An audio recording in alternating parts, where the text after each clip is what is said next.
నిజామాబాద్ జిల్లా ఆర్మూర్ పట్టణంలోని కింది బజార్లో గల మున్నూరు కాపు నడిమి పంతా వద్ద బీజేపీ ఆధ్వర్యంలో చాయ్ పే చర్చ కార్యక్రమాన్ని నిర్వహించారు. ఈ కార్యక్రమానికి పార్లమెంట్ అభ్యర్థి ధర్మపురి అరవింద్ ముఖ్య అతిథిగా విచ్చేశారు. రైతులతో వ్యవసాయానికి సంబంధించి ధరణి సమస్యలపై, రెవెన్యూ సమస్యలపై చర్చించారు. పసుపు, వరి, కూరగాయలపై ఎలాంటి ఇబ్బందులు ఉన్నాయో రైతులను అడిగి తెలుసుకున్నారు. ఇక కాంగ్రెస్ పార్టీ ఓటు బ్యాంకు రాజకీయాలు చేస్తుందని ఆరోపించారు.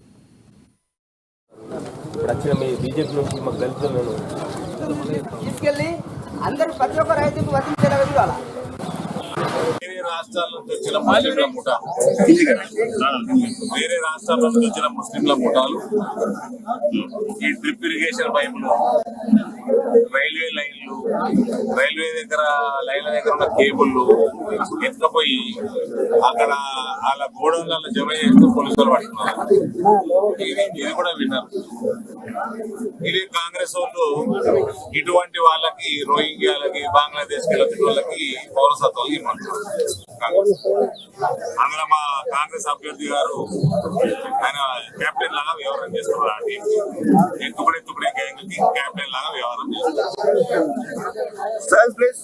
మీరే విన్నారు కదండి, ప్రజలు చెప్తుంటే మీరే విన్నారు కదా. అంటే ఇటువంటి అన్ని కూడా ఓటు బ్యాంకు రాజకీయాలకి మన ఇళ్లకి దొంగతనాలు చేపించుకోలేం కదా. మన పొలాలలో ఇవన్నీ అరికట్టాలా, స్ట్రిక్ట్ గా సిఏ ఇంప్లిమెంట్